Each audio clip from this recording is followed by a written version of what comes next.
But at the end of the day, just like life, when you don't respond or you don't communicate stuff, what you're feeling, life goes on and life will treat you worse than what Lane. If you're worried about some curse words and some harsh, toughen up. And come on. Life is gonna be worse than that. You pulled out with life.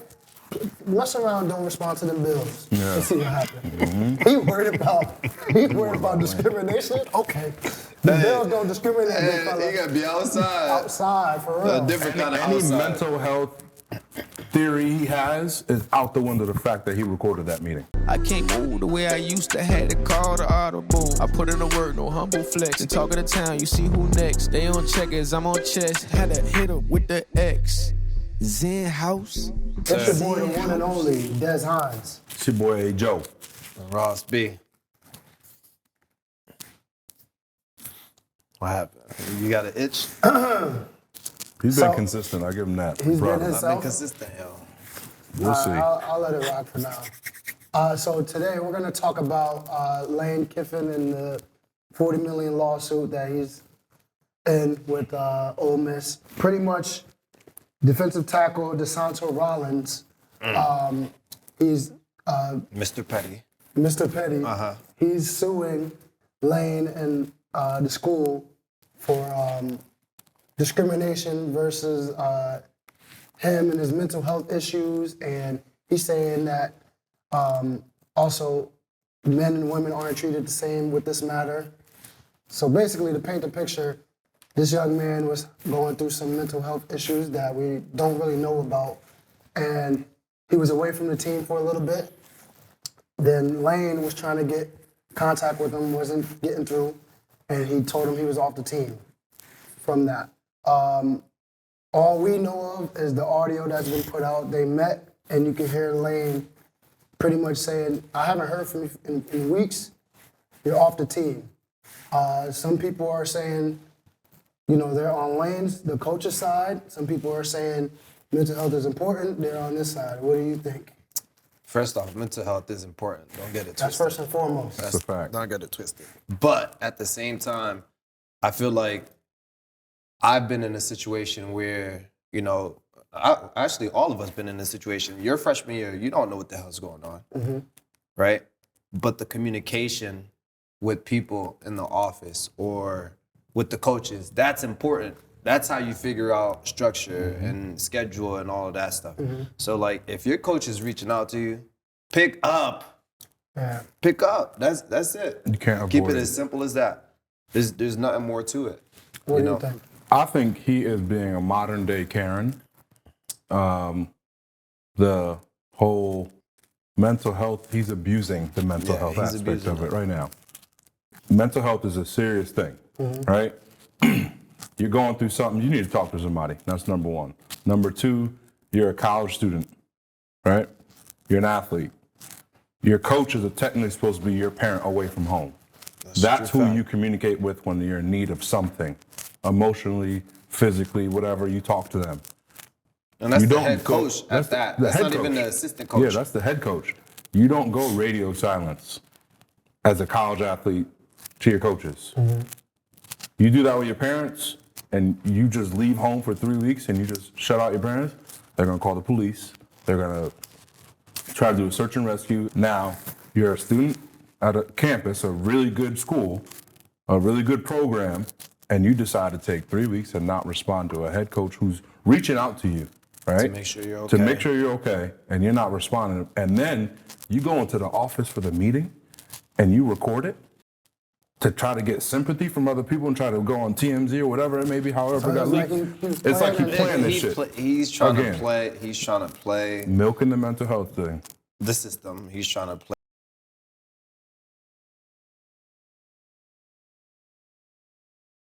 These civil lawsuits, they throw the crazy numbers. DeSanto gotta go. He gone? You gotta go. Now, on the other side of it, I think I had a tragedy during my college career. I think you two, both of you as well. So, when DJ was killed by the police, I can easily see not responding to anybody. I wasn't really even talking to people in general, not even my parents. So I could understand him not, I don't know what he was going through. and I'm assuming it's something extreme where you're not responding to your coach for 3+ weeks. So I can kind of see him not having anything for anybody if it's to that degree. But I still found the time to have a meeting with my coach and meetings with other people to let them know that I wasn't going to be at school. So I set that up. I just don't know how severe or what he was going through, so we can't speak on that. But at the end of the day, just like life, when you don't respond or you don't communicate stuff, what you're feeling, life goes on, and life will treat you worse than what Lane. If you're worried about some curse words and some harsh, toughen up. And come on. Life is gonna be worse than that. You pull that with life.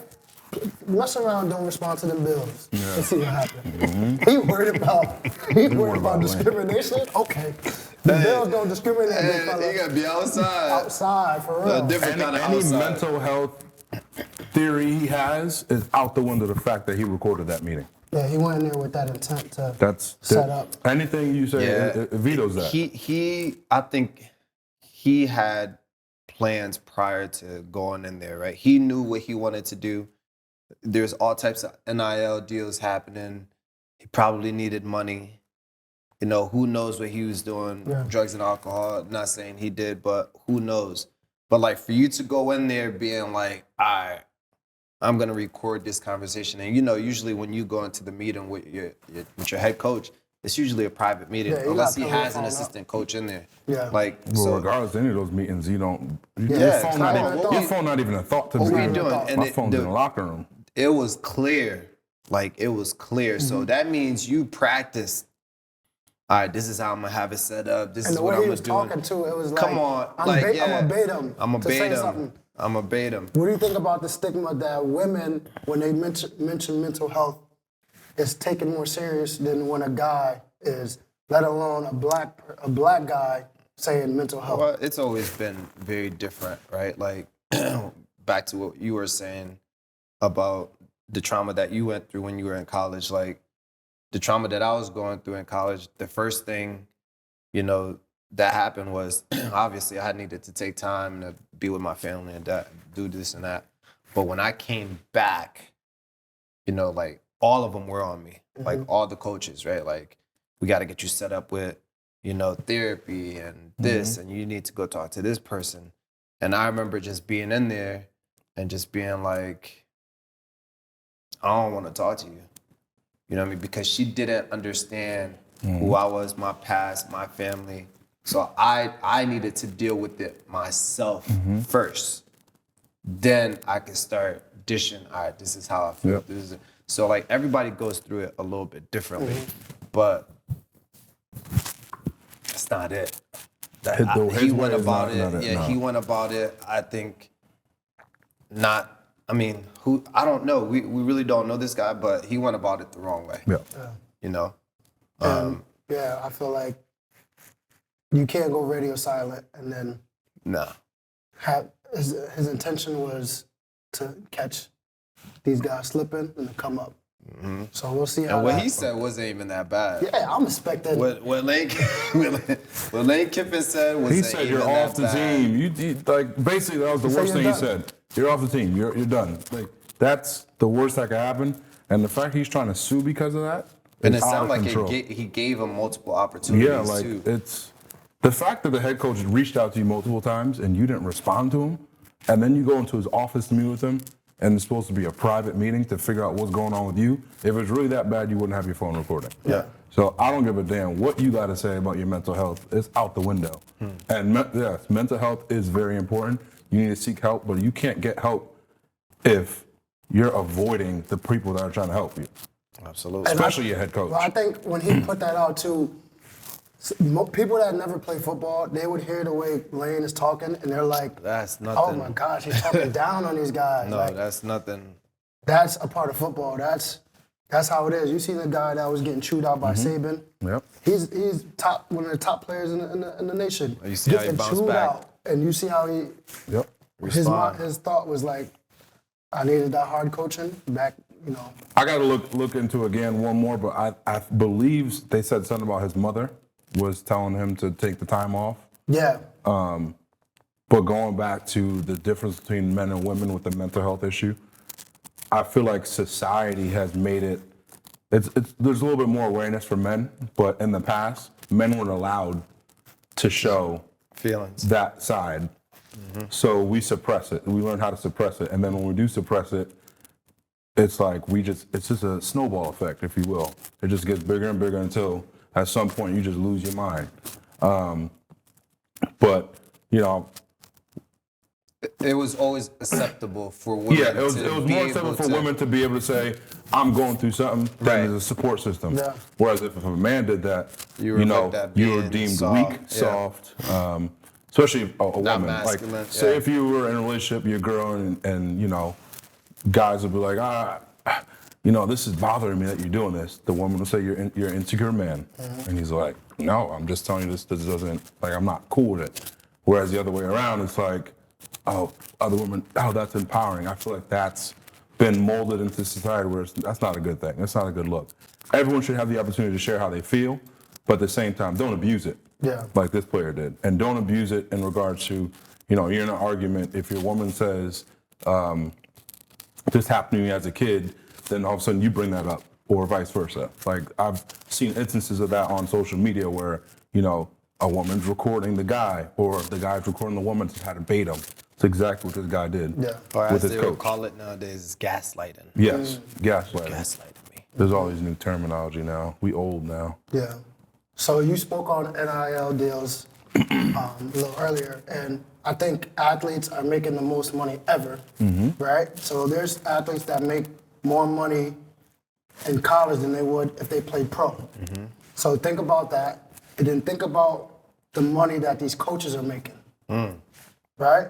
So Jimbo Fisher, he got fired from Texas A&M, but he had a buyout of over $76 million that they have to pay him throughout the next how many years, right? A few years.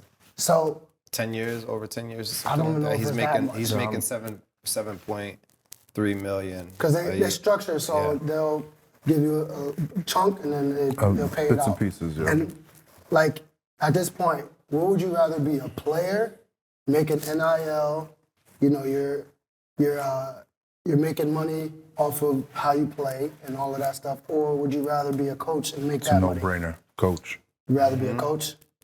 One, you're not putting your body on the line. You're coaching, but you also are molding young youth, but at the same time, it's a guaranteed contract. Yeah. Obviously, you wouldn't be a head coach if you didn't have the credentials. You have to, yeah. If you're a player, you got to earn it. You got to make sure that whoever you're working with the NIL deal You got to be the guy. wants to, you know, so basically back you. So it's a no-brainer for a coach. Yeah. What would you say? I'm Coach? going coach. I mean, the you gotta- only negative about being a head coach is that there's only but a selected few coaches, right? And you lose a lot of time, right? Like head coaches lose a lot of time. Like if you're like my head coach at Albany, a homeboy just popped up sometimes here and there because he put in the time though. Like he grew the program over 50 years. So like that's Other people still a that lot run of it, but time, he's- right? So he would have the other coaches put it in work. But I remember seeing some of those assistants, like from the time we did the 6 a.m. lift They're there all day. to 8 p.m.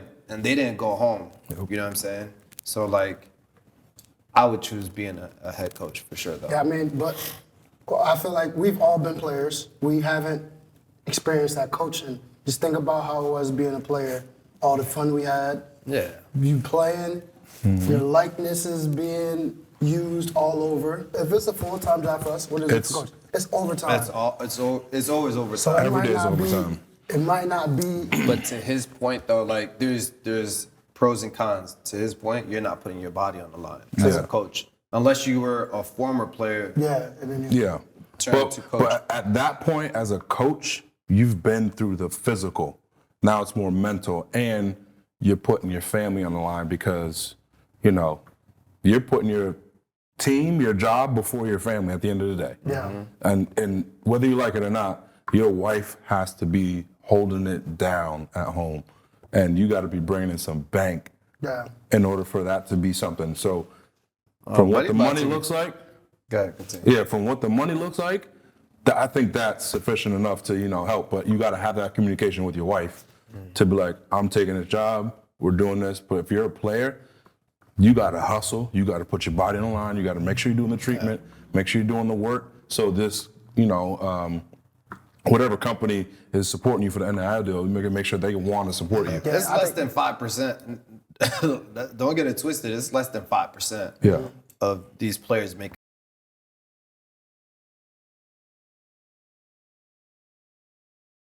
Oh yeah. You're not making it. Nah, you're not making. You're making a few $100s, and we were already getting that anyway. No. So. Yeah, and an interesting fact, stat line is in the last 5 years in the NFL, over $800 million have been paid out to coaches that were fired. Whoosh. So that's something else to think about. Like, I think these coaches are coming into it. They're like, listen, this is the clause. If I get fired, I need this. Yeah. You got to be smart about it. Yeah, and it's protecting themselves because you can get fired real quick. Mid-season. Now here's a different question: player, coach, or ref? What would you do financially? I mean, the ref salary is easily $250. They make that. I think it depends on your lifestyle. Like refs, they do training, right? They train. So let's say that's 1 or 2 days out of the week or a period of time. Games are Sundays or Saturdays. Then I could be with my family. Player, we already know that's full time, but you get to party and have fun and you're going to school. Coaches, we can all agree that you're putting in 60 to 80 hours. Yeah. And there's some people that don't leave the facility. Ref, you might not get the praise, you might not get. But financially, you're financially, good. you're doing your thing, and you could also have another business or another career. Yeah.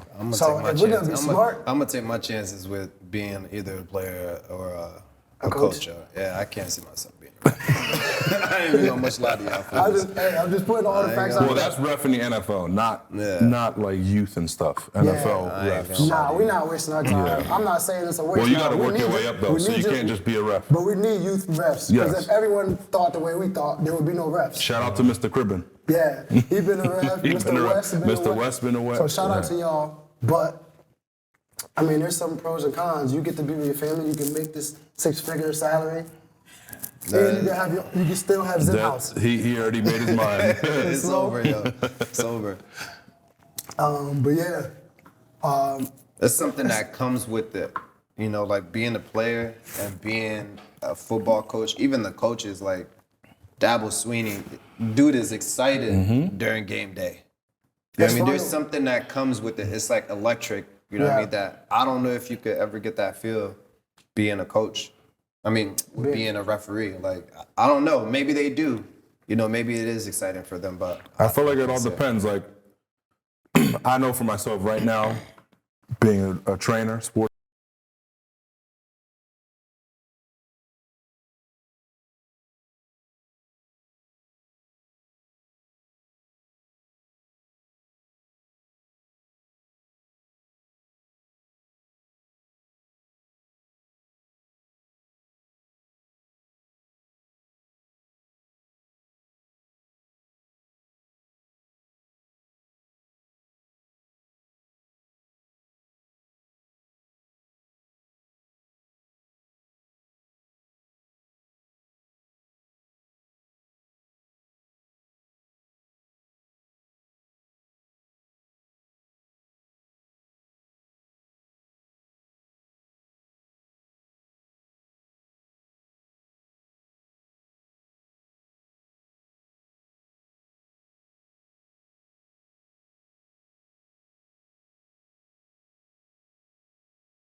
Harbaugh because he reminded me kind of a lax Golden.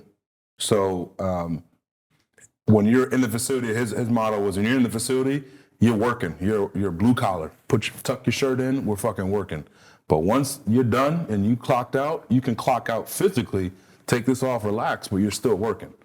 So he kept it real in that aspect of it. And I was like, listen, I'm not trying to kill you guys. You guys are grown men.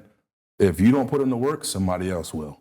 So it was that mindset, which I really appreciated because, one, you can't sugarcoat. There's no sugarcoating anymore, especially at that level. You got to keep it straightforward. But for personal experience, I would say Harbaugh. I would say Did you say Reed? Andy Reid? Nah, I was gonna say Pete Carroll. He's a player's coach. Outside of that call to throw that slant. What? He's a player's coach. Stop. He's a player's coach. And he's I'm been gonna in let the you league. have it. I'm gonna let you have it. He's been in the league for a long time. He had success in college. So that he can show you how he went from college, successful, and NFL. Well, he had a Reggie Bush, so I know he that's had a threat. everything. So you'll definitely be successful with Reggie. You have to be. The only reason, and you just mentioned it, is because of that play call. Come on, Like he's a I bozo. feel like He's a bozo for that one. the biggest bozo. We're not- Capital. Yeah, we know It's just that. like, come on. He tried to be different. He went outside of what he knew. That's what happens in life. Sometimes you know you're supposed to be doing something, you do something did else. my dog. you Listen, fuck up. coach, you got Marshawn Lynch back there. Yeah, you giving you that did my ball. dog Come on. You give him the rock. Come on, that's a no-brainer. And then I think the last dude, Mike Vrabel, because I think just seeing him suit up and practicing, come on. What coach you see I forgot doing about him, that? actually. So those would be my two. And the Lions have been going off. No, that's I'm thinking of the other coach. that's the Titans. Him too. Yeah. He was a player. Yeah, but that's what I'm He thinking about. changed the line. The Lions. I forgot When we about were that one. growing up, the Lions, Boy. 0 this, 0 that, setting records for being the worst team. Who's the Lions head coach again? Dan Campbell. Okay, that's who I was thinking about. After watching Hard Knocks, I became a fan of that team. I'm a Giants fan, first and foremost. I'm sorry. Don't ever get it I'm twisted. sorry, Des. And it's rough this year, but we'll be all right, maybe, in the next 10 years. But, you know, our boy Dion, he's a player's coach in college. Different aspect. Yeah. Different, but Listen, you wanna they're not play for winning them. right now, but this is his first year, yo. Yeah, it's a lot of you don't like to make excuses for anybody. But No, like, but at the same time. first off, if you're a player or if you're a coach, you can look at the team and say, all right, the team is decent at most. So for them to even have 4 wins is crazy. To be in another 2 to 3 games is still really good. And the fact that we're talking about him, who was It's talking really about good. Colorado? Never. The last 4 or 5 years. Come No on. one. So like I think he's doing really well. Yeah. You know what I mean? He's doing really well. All right, well, that was That a was good it, man. episode. Short That's and all we sweet. got for y'all. We signing out, guys. Hey, Hey. don't record your coach. XenHouse, yeah. XenHouse, XenHouse, yeah.